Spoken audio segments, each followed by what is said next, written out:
하박국의 기도라는 제목으로 하나님 말씀을 함께 나누고 기도하는 시간을 가지기를 원합니다. 하박국, 이런 이름에 담긴 의미가 있습니다. 국종류 아니에요. 하박국 그러면 두 가지 의미가 있는데, 하나는 껴안는 자, 그런 의미가 있습니다. 그러니까 나라의 문제, 그리고 어떤 이 땅의 악의 문제를 껴안고 하나님께 부르짖는다, 그런 의미를 가지고 있습니다. 그 두 번째 의미가 있습니다. 또 하나는 메어 달리는 자라는 의미가 있습니다. 그러니까 삶의 문제를 안고 하나님께 메어 달리는 사람이다, 그런 의미를 담고 있습니다. 그래서 보면 하박국 3장까지밖에 없어요. 간단히 제가 그 틀을 이해할 수 있도록 정리를 해드리겠습니다. 그래서 그런지 1장, 2장은 어떻게 구성이 되냐면 하박국이 질문을 합니다. 그리고 하나님이 답을 하십니다. 이런 형태로 이루어져 있어요. 그리고 3장은, 이제 읽으신 3장은 하나님의 답을 들은 하박국이 결론을 내리고 하나님을 어떻게 하고 있습니까? 찬양하고 있습니다. 하박국은 레위인이거든요. 그리고 찬양대 출신이에요. 오늘 찬양 은혜롭게 하는 것처럼 찬양대 출신입니다. 그래서 3장을 하박국이 찬양으로 마무리하고 있지 않을까 생각해 볼 수 있는 거죠. 자, 근데 하박국은 그러면 무슨 질문을 했을까라는 거예요. 하박국이 두 번의 질문을 합니다. 그리고 하나님께서 두 번 다 대답을 해주세요. 그런데 하박국은 짧은 질문을 하지만 하나님은 아주 길게 답을 해주십니다. 두 가지예요. 하나는 내적 타락, 유다 민족이 타락을 인하여 그 악을 껴안고 기도를 하는 겁니다. 두 번째는 외세이죠. 외세의 세력들에 대해서 이제 기도하고 있는 겁니다. 내부는요, 당시에 여호야김이라는 왕이 폭정을 휘두르고 있었습니다. 유명한 사람이죠. 그리고 민족은요, 영적으로 타락을 했습니다. 그러니까 완전히 그냥 세기말 현상, 망조가 들어가고 있었습니다. 이 와중에 하나님의 나라를 기다리는 의로운 사람들이 있었다는 거예요. 남은 자들이 있었다라는 거예요. 그런데 그 의로운 사람들은, 예를 들어 하박국 같은 사람들은 점점 이러한 행태들을 보고 의인들이 지금 좌절을 느끼고 있는 겁니다. 또 외부는요, 바벨론이 기세등등했습니다. 그리고 북이스라엘은요, 이미 아수르에 의해 완전히 망해버렸잖아요. 그죠? 그리고 이제 유다도, 예언자들은 알고 있겠죠. 바벨론에 의해서 우리도 이제 망하게 된다는 사실을 알게 됩니다. 그 망하기 일보 직전의 상황이라는 거예요. 그래서 하박국 선지자는 이 악한 세상에서 왜 의인이 이런 고통을 감수해야 합니까? 라고 묻는 겁니다. 여러분, 저와 여러분도 살면서 우리가 하나님께 그런 처절한 질문을 할 때 있잖아요. 지금 나는 이렇게 하나님 앞에 정직하고 올바르게 살려고 애를 쓰는데 왜 고통이니? 저들에게 임해야 되는 고통이 왜 내가 한꺼번에 안고 이렇게 폭탄처럼 살아가야 합니까? 그런 질문이 있을 수가 있죠. 그렇죠? 아마 하나님과 어떻게 보면 긴장 관계에 있는 분도 있을 거예요. 우리가 신앙생활을 하다 보면, 야, 하나님 이 정도 기도했으면 응답해 주셔야죠. 근데 어떻게 이게 설상가상입니까? 그런 몸부림 상태에 있는 분들이 있다는 거예요. 믿음, 신앙생활을 하면서. 여러분 쭉 한번 여러분의 인생을 돌아보세요. 그런 설상가상의 상태에서 하나님의 나라를, 하나님을 바라보면서, 아니 이 정도면 하나님 풀어주셔야 되는 거 아닙니까? 그렇게 하신 때가 있었죠? 혹시 지금도 그런 분들이 계십니까? 이런 기도가 만약에 응답을 받지 못하면 절망감에 쌓입니다. 그리고 하나님을 원망하게 됩니다. 그리고 어떤 사람들은 교회를 아예 떠나는 의인들도 있어요. 하박국이 지금 이런 상태예요. 그러니까 나라가 망조가들어도 아무리 타락이 겹겹이 쌓여도 나는 하나님 늘 예배를 지켰고 나는 늘 기도했고 나는 늘 하나님을 섬기는 일을 게을리하지 않았고 나는 하나님의 나라를 바라보는 일을 게을리하지 않았다고 생각합니다. 그런데 왜 나라는 폭정으로 물듭니까? 왜 의로움이 사라집니까? 왜 악이 이렇게 성행을 합니까? 하나님이 만약에 살아계시다면 이 택한 백성, 택한 나라에서 백주대낮에 이런 악한 일들이 어떻게 이 땅에서 벌어질 수 있습니까? 그런 거예요. 하나님 우리 기도가 헛된 기도입니까? 하나님 우리가 매주 모여서 의인들이 기도하고 중보하는 것이 이거 헛된 기도입니까? 왜 응답이 없습니까? 그런데 하나님은 오히려 하나님의 입으로 왜 바벨론에 패망한다고 말씀하십니까? 야, 이 말이 됩니까? 아무리 우리가 잘못해도 어떻게 의인인 나라가 악에 의해서 패망당할 수가 있습니까? 도대체 그러면 하나님의 나라를 갈망하는 몇 안 남은 의인들은 도대체 무슨 소망을 가지고 살아야 한답니까? 아니, 대답 좀 해보세요. 지금 그런 상황이에요. 그러니까 이제 하나님이 대답을 해주세요. 그 대답이 하박국서 2장에 나옵니다. 2절, 4절 한번 읽어보실게요. 시작. 그러자 여호와께서 대답하셨다. 이 묵시를 기록하여라. 판에 똑똑히 새겨서 달리는 사람도 읽을 수 있게 하라. 왜냐하면 이 묵시는 정해진 때가 돼야 이루어지고 마지막 때를 말하고 있으며 반드시 이루어진다. 비록 늦어진다 해도 너는 기다려라. 반드시 올 것이며 지체되지 않을 것이다. 4절이 굉장히 중요해. 크게 읽어볼게요. 시작. 보아라, 마음이 교만한 사람은 의롭지 않다. 그러나 의인은 그의 믿음으로 살 것이다. 이게 주제예요. 그러니까 지금 앞서까지 계속 열거한 이 하박국의 갈등 그리고 하나님께 대한 대듬 하나님의 대답은 뭐냐면 너에게 믿음이 있지 않냐 이거예요. 믿음으로 살아가는 거예요. 여러분 큰 거 기대했어요? 너무 단순하죠 대답이? 하나님은 우리에게 믿음을 요구하십니다. 그런데 여러분 있잖아요. 하박국 2장 2절에서 4절이 누구의 대답입니까? 하나님의 대답이라는 사실이 중요해요. 우리 한번 읽어볼까요? 우리 로마서 1장 17절 읽겠습니다. 시작. 복음에는 하나님의 의가 계시되 믿음으로부터 믿음에 이르게 합니다. 기록되기를 의인은 믿음으로 살 것이다 라고 한 것과 같습니다. 바울이 인용을 하죠. 또 볼까요? 갈라디아서 3장 11절 시작. 하나님 앞에서는 어느 누구도 율법으로 의롭다고 인정받지 못하는 것이 분명합니다. 의인은 믿음으로 살리라고 했기 때문입니다. 이게 하나님의 답이에요. 또 하나 읽어볼까요? 히브리서 10장 36절에서 38절 시작. 여러분이 하나님의 뜻을 행한 후에 약속을 받기 위해서는 인내가 필요합니다. 잠시 잠깐 후면 오실 그분이 다시 오실 것이니 지체하지 않으실 것입니다. 그러나 내 의인은 믿음으로 말미암아 살 것이다. 누구든지 뒤로 물러서면 내 영이 그를 기뻐하지 않을 것이다. 뭐예요? 믿음으로 살아라. 믿음으로.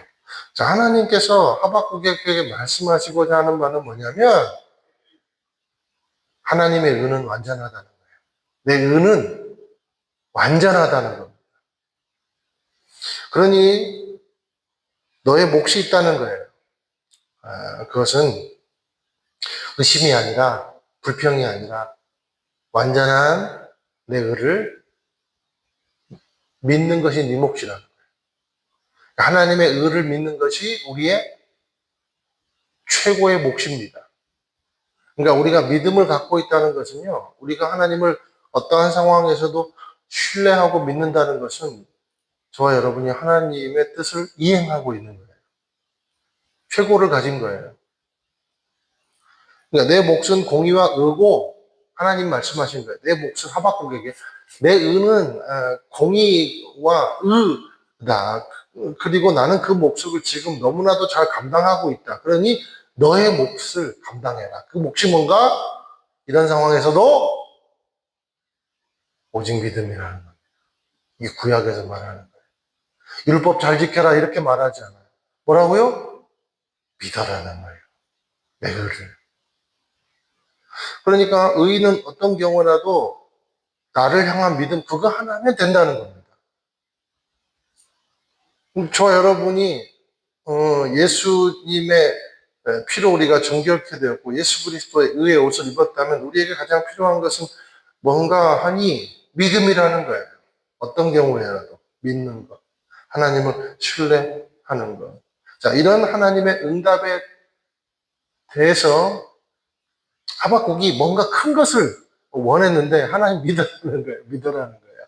그러니까 하박국이 완전히 뒤집어진 거예요. 영이. 완전히 깨어난 거예요. 그래서 지금 3장을 일부러 다 읽은 거예요.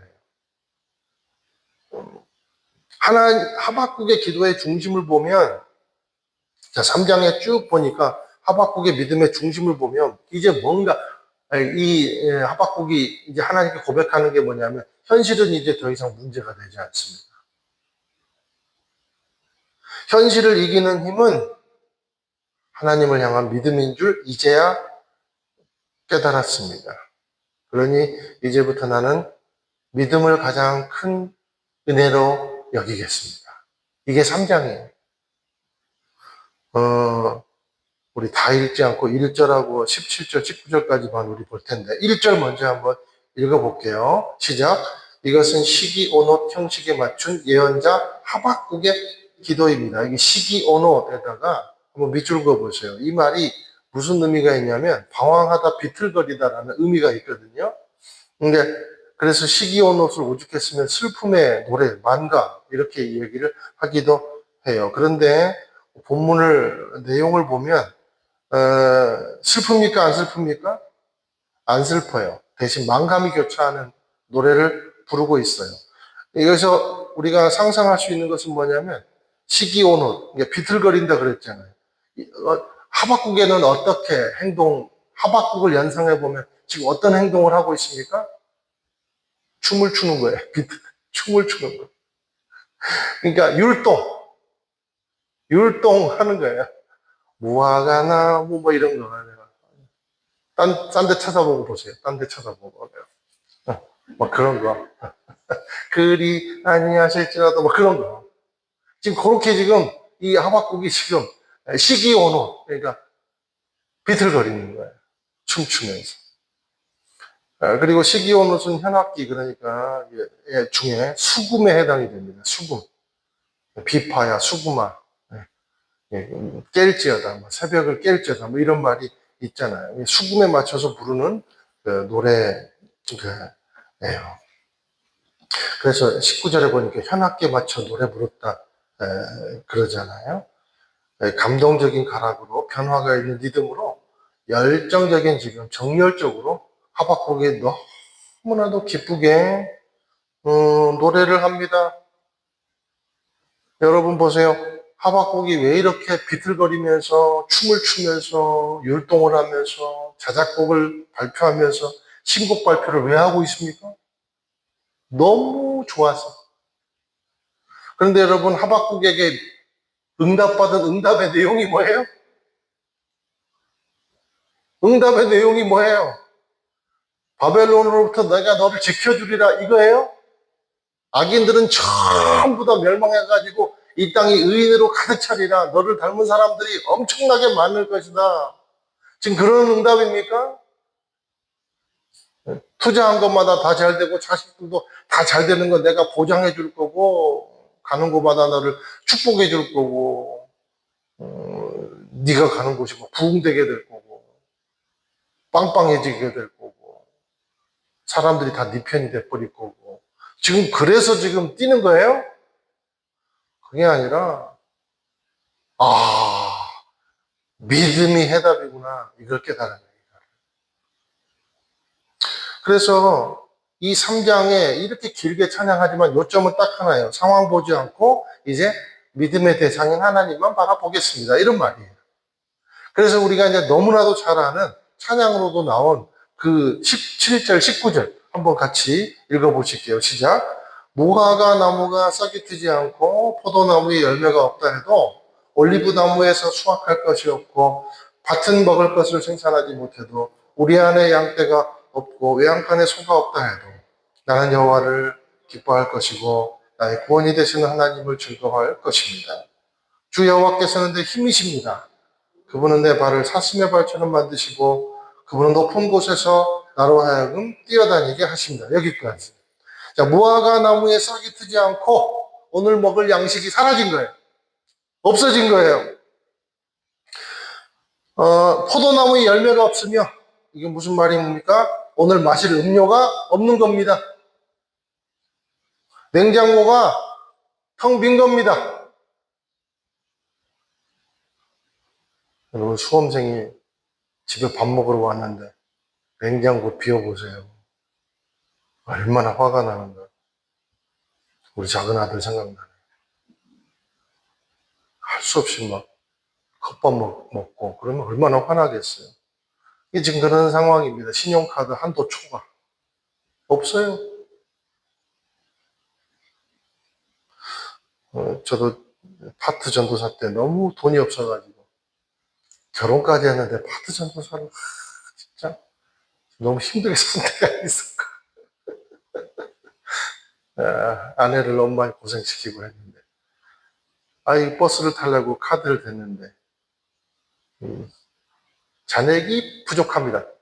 크게도 살살 얘기하면 모르는 어찌 그리고도요 버스 안에 사람 몇 명도 없었어요. 가득 찼으면 모르는데 다 나만 쳐다보고 있어요. 들어오니까 그것도 한겨울에 송내역에서 부천 송내역 아시잖아요. 부천 오늘리교에 있었거든요. 띡 되니까 잔액이 부족합니다. 어찌 바람도 좋은지 얼마나 창피한지 뭐 돈이 있습니까? 뭐가 있습니까? 내려와서 30분을 걸어갔어요.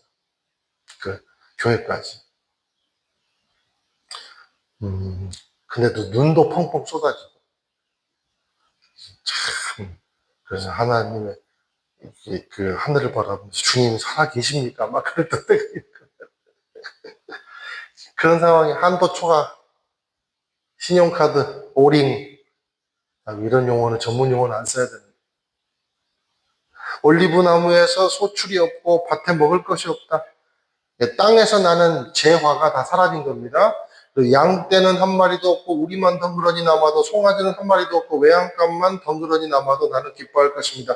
가축으로 얻는 재화도 사라집니다. 경제적인 힘을 완전히 상실당한 겁니다. 극심한 고통이에요. 그런데 보세요. 그러나 18절 나는 여호와를 기뻐할 것이고 나의 구원이 되신 하나님을 즐거워할 것입니다. 할렐루야. 왜요? 하나님은 내 구원의 하나님이시기 때문입니다. 이 부피예요. 하나님이라는 존재가 하박국의 인생에 관통을 하니까 어떤 일이 벌어집니까? 아무것도 아니게 되는 오늘의 근심, 오늘의 고통, 오늘의 부족함, 오늘의 결핍, 내일의 염려 아무것도 아니게 되더라고요. 난 여호와로 기뻐한다는 거예요. 하박국의 우리 기도에서 우리가 받을 수 있는 교훈이 두 가지 정도가 있다고 묵상을 해봅니다. 첫 번째는 현실의 고통, 두 번째는 현실의 고통을 넘어 계시는 하나님이라는 거죠. 현실의 고통은 어떻게 해야 돼요? 일단 받아들여야 한다는 거예요. 그래야 미래가 보입니다. 사실 참는 것보다 더 지혜로운 것은요, 받아들이는 거예요.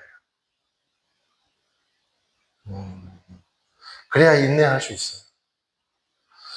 우리는 한계를 인정해야 하나님의 한계 없음이 받아들여집니다. 그래서 믿음은 체념이 아니라 뭐예요? 수용이다. 여러분, 저와 여러분은 엄청 약해요. 우리의 약함을 우리 스스로 알고 있잖아요. 그죠? 그런데 가만히 생각해 보면요. 지금까지 좋았던 환경은 별로 없어요. 우리가 여러분 그 가난한 시절에 너무 존경합니다. 그 가난한 시절에 태어나서 얼마나 훌륭하게 어머니, 아버지 역할을 감당해 오셨습니까? 그렇죠? 그런데 우리가 미국에서 태어났으면 행복했을까요? 똑같겠죠. 어, 결코 그렇지 않을 거예요.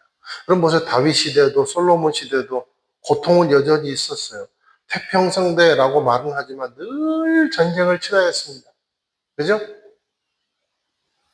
그러니까 전쟁은 어느 시대도 끝나지 않아요. 여전히 고통당하고 있어요. 그리고 세상의 모든 것에는 뭐가 존재합니까? 고통이 존재하는 겁니다. 그래서 받아들여야 돼요.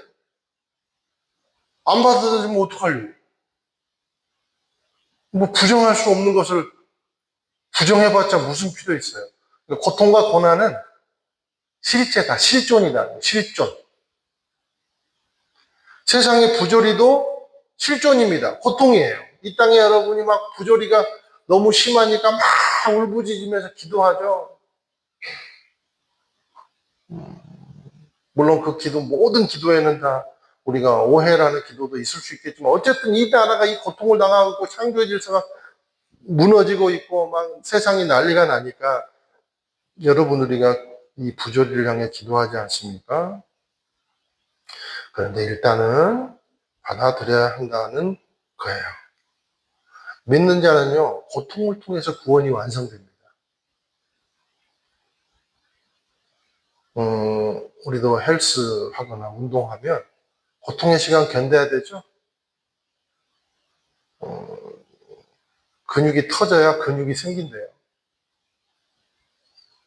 고통을 통해서 나의 나약함이 발견되고 나의 나약함이 발견될 때 강함이 되시는 하나님의 능력이 진짜 강함이 되는 거예요.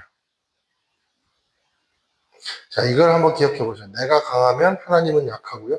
내가 약하면 하나님이 강해집니다. 그러니까 내가 강하면 기억하세요. 내가 강하면 하나님은 평생 약한 분이 됩니다. 근데 내가 약하면 하나님은 평생 강한 분이 됩니다. 그럼 그 비밀을 깨닫게 되시기를 축원드려요. 그래서 믿음은 나의 약함을 수용하고 받아들여서 하나님의 강함을 의지하는 거예요. 이 믿음이라는 거죠. 자, 그러면 우리가 인생 고통 가운데 있을 때 우리는 누구를 바라봐야 되는가? 상황을 바라봐야 됩니까? 하나님을 바라봐야 됩니까? 답은 정해졌죠. 하나님을 바라봐야 된다. 그런데 막다른 골목에서 하나님만 바라본다는 것이 쉬운 일입니까?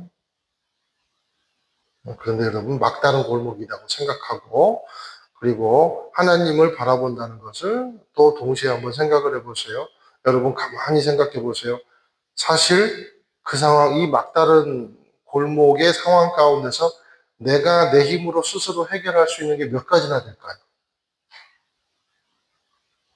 한 개의 상황 속에서. 몇 가지나 될까요? 그러니까 내가 내 안을 바라보면, 저도 그래요. 내 안을 바라보면 별로 그렇게 희망이 없어요. 별로 그렇게 체력도 마찬가지. 별로 그렇게 희망이 없어요. 제가 여러분이 막 제가 엄청 강하게 보이지만 실제로 강한 것도 있긴 해요. 그런데 막 입이 다치고 그래요. 뭐 한두 가지 일하면 세 번째는 못해요. 힘들어서. 그러니까 나를 바라보면, 그리고 뭐 지혜도 뭐 지혜롭다고 말하지만 그렇게 뭐 쌓아온 경력이 있으니까 그나마 뭐라도 좀 하죠. 그런데 여러분, 인생을 몇십 년 그렇게 똑같은 일을 하고 전문가라고 그렇게 말해도 여러분, 전문가들이요, 나중에 10년, 20년 뒤에 보면 예측 다 틀려 있어요. 그러니까 우리는 우리 안을 바라보면 별로 희망이 없어요. 네, 하나님은 모든 것의 해결책입니다. 다만 타이밍이 안 맞을 뿐이에요, 나랑. 우리가 볼 수 있는 것은요, 지극히 제한적입니다. 너무 우리가 그래서 눈앞에 물체를 더 갖다 대면 어때요? 물체가 더 보입니까? 상황 안을 들여다보려고 막 들여다보고 너무 거기에 집착하고 있으면 문제가 보여요, 안 보여요? 안 보여요, 오히려. 반대로 너무 멀어도 안 보여요. 우주를 볼 수 있어요? 미생물은요, 너무 작아서 볼 수 없습니다. 우주는 너무 커서 못 봐요. 태양은요, 너무 밝아서 못 보고요. 암흑은요, 너무 어두워서 못 보고. 그게 사람이에요, 그게 사람. 그러니, 다 안다고 말하지 말자. 전문가는 그것밖에 못 보는 게 전문가다. 전문가 그럼 존경스럽죠? 요놈밖에 못 보는 게 전문가. 자기 분야밖에 못 보는 게 전문가다. 자기 한계를 받아들이고 수용해야 한다는 겁니다. 사도 바울이 이것을 너무 잘 가르쳐주고 있어요. 빌립보서 4장 11절 13절 읽겠습니다. 시작. 내가 궁핍으로 말하는 것이 아니라 어떠한 형편에든지 나를 자족하기를 배웠노니 나는 비천에 처할 줄도 알고 풍부에 처할 줄도 알아 모든 일 곧 배부름과 배고픔과 풍부와 궁핍에 처할 줄 아는 일체의 비결을 배웠노라. 내게 능력 주시는 자 안에서 내가 모든 것을 할 수 있느니라. 할렐루야. 내게 능력 주시는 자 안에서만 모든 일이 가능해진다는 겁니다. 이걸 기억해라는 겁니다. 여러분, 우리는 두 손이지만 하나님은 몇 손이에요? 만손이에요, 만손. 이 바둑기사들이요, 진짜 프로는요, 한 30수에서 50수를 본답니다. 기가 막히죠. 그 정도만 해도 그냥 뭐 상금 먹고 살아요. 물론 요즘에는 AI한테 지지만. 여러분, 바둑에 30수 이상 보실 수 있는 분. 근데 하나님은 말씀하세요. 아브라함을 바닷가로 가가지고 이 모래알 수 세봐라. 이게 내 수다. 너 이거 수 셀 수 있냐? 이게 내 수다. 셀 수 없는 수가 내 수다. 아브라함에게 그렇게 하나님께서 말씀하시는 거예요. 그런데 우리는 우리 수가 하나님의 수를 앞서간다고 생각합니다. 왜요? 우리는 기댈 것이 아직도 남아있기 때문에. 그러나 믿음의 사람은 기대해야 되는 상황을 정확하게 아는 사람입니다. 다시 한번 묻습니다. 상황을 기대할 것인가? 하나님을 기대할 것인가? 하나님 어떤 분이신가? 신명기 32장 4절 시작. 그분은 반석이시니 그분이 하시는 일은 완벽하고 그분의 모든 길은 올바르다. 잘못하시는 일이 없으신 신실하신 하나님은 의로우시고 정직하시다. 요거예요, 요거. 이게 하나님 수예요. 신명기 32장 4절을 빨간 줄을 100개를 쳐넣어줘요. 험한 일이 생길 때마다 밑줄 끄세요.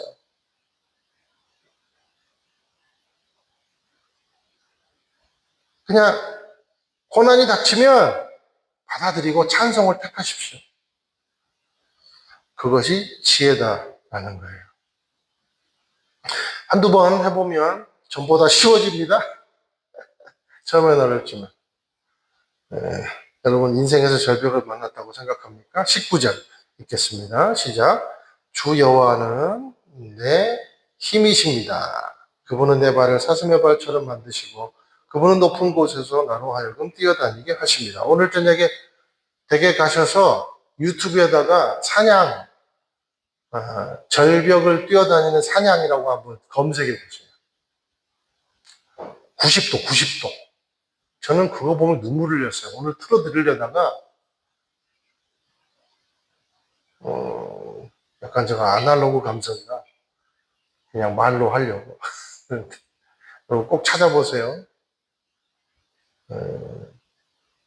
내 발을 사슴의 발처럼 90도 각도의 절벽을 뛰어다니는 사냥이.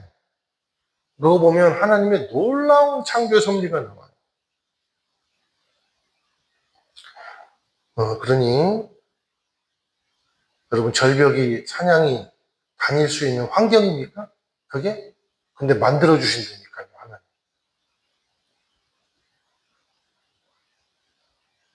그러니 환경에 집중하지 말고 믿음에 집중하라라는 겁니다. 하나님은 우리가 인생의 절벽 앞에서 통곡이나 하라고 우리를 지은 게 아니라는 거예요. 원망이나 하라고 우리를 지은 게 아니세요. 그러려고 우리에게 믿음 주신 게 아니시라는 겁니다. 근데 왜 세상을 다 포기한 사람처럼 절규하는가?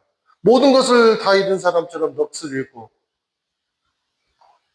눈물만 흘리고 있는가? 하나님은 찬양으로도 절벽을 타게 하신다. 보여드릴 걸 그랬다. 진짜. 아깝네요. 보면 끝나는데. 제가 회개를 합니다. 보면 끝나요. 하물며 우리를 지으시고 우리를 비전의 사람으로 세워주시고 예수 그리스도의 의로 옷 입게 하신 자로 세워주셨는데 용기를 잃을 이유가 뭐겠어요 도대체. 용기를 잃을 이유가 부딪히세요. 나아가세요. 감당해내세요. 됩니다. 하나님이 하십니다. 하나님이 역사하십니다. 그러니 절망보다는 뭘 선택해야 되는가? 기도. 믿음. 이것을 선택하는 저와 여러분의 삶이 되기를 예수님의 이름으로 축원을 드립니다. 왜 그래야 되는가? 왜 그래야 되는가? 자, 그러면 최종 질문합니다. 그러면 도대체 왜 그래야 되는가? 왜 그래야 되는가? 그분은 반석이시니 그분이 하시는 일은 완벽하고 그분의 모든 길은 올바르다. 잘못하시는 일이 없으신 신실하신 하나님은 의로우시고 정직하시다라고 말씀하시는 그 하나님이 뭐라고 말씀하셨냐면 오직 의인은 믿음으로 말미암아 살리라. 그래서 믿어야 돼요. 누구의 말이니까요? 임목사의 말이니까요? 하박국의 말이니까요? 느헤미야의 말이니까요? 장로님의 말이니까요? 하나님의 말씀 믿어야 한다는 거죠. 그러니 나는 오늘 여러분에게 강조하고 또 강조합니다. 첫째도 믿음이요, 둘째도 믿음이요, 셋째도 믿음이더라. 할렐루야. 그거면 충분해요. 그거면 충분해요. 그래서요, 우리의 삶, 우리를 다 그냥, 저와 여러분을, 인생을 다 핥을, 그냥 꼭 쥐어짜면, 엑기스가 뭐가 나와야 되냐면, 한 방울 떨어질 때 밑, 두 방울 떨어질 때 그래서 뭐예요? 믿음. 믿음이라는 엑기스가 똑똑 떨어져야 돼. 그 예수님을 의지하는 보혈의 능력인 거죠. 할렐루야. 하나님은 우리에게 화려한 삶을 원치 않으십니다. 깊은 믿음을 원하십니다. 여러분, 화려한 삶을 원합니까? 깊은 믿음을 원합니까? 깊은 믿음을 원하십시오. 믿음을 주님께 드리십시오. 믿음이 있는 자는 끝났다고 말하지 않습니다. 믿음이 있는 자는 끝이다는 말하지 않아요. 왜요? 믿음은요, 미래를 사는 힘이거든요. 현재를 지탱하는 능력이고. 저와 여러분이 믿음이 있으십니까? 할렐루야. 믿음을 가진 저와 여러분을 주님의 이름으로 축복합니다. 주 안에 있는 나에게 함께 한번 찬양하고 우리 함께 이 시간에 기도하면 좋겠습니다.